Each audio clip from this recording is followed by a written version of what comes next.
that moment in time when the luxury brands, particularly Louis Vuitton, when it went public, that was back in 1984.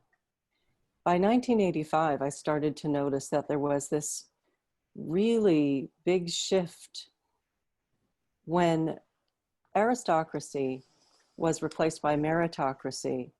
I was concerned. I was really concerned for what that was going to do for the meaning, because now what you were doing was, you were switching from one choice to the other. Luxury was properly contextualized. It made sense. It had history and culture and the knowledge and the foundation.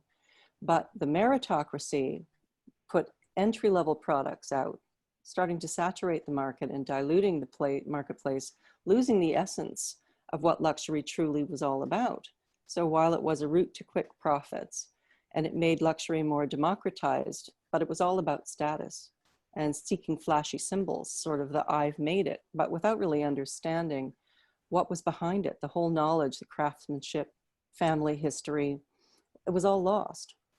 The origins of luxury are steeped in worlds of royalty and aristocracy, and historically only those elevated status had access to luxury. So these luxurious items, they permeated their lives. It was how they lived. It was their lifestyle. It was luxurious. What they owned was typically made for them, personalized, maybe had family crests on them, and it became part of their legacy. So more than just items that were, of course, beautiful and beyond compare, it was their way of life. It was part of who they were. It was their mindset and a lifestyle and a manner of living.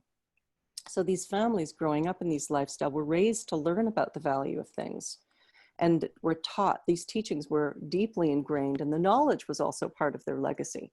They understood it implicitly, the intricacies, the nuances, the manner of care and connection about the materials, how to live with them, how to preserve their value for future generations. It was all part of the heritage and history, and that information was passed down generation to generation.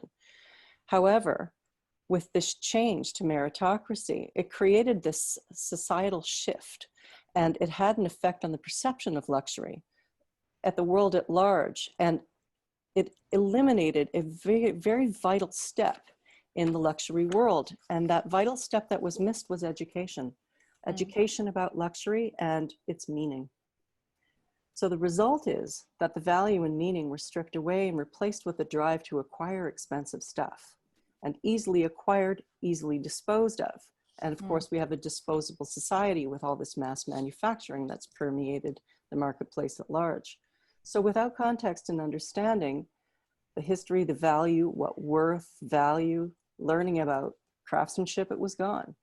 So this consumption and envy-driven mentality about luxury and purchase pressure was also causing this perception and the trust in luxury to wane. So chasing dollars, premium started masquerading as luxury. The term had lost its gilding. People in general were becoming jaded because too many things were starting to call themselves luxury. But how were they to know? They weren't educated to know the difference and what to even look for or why it mattered.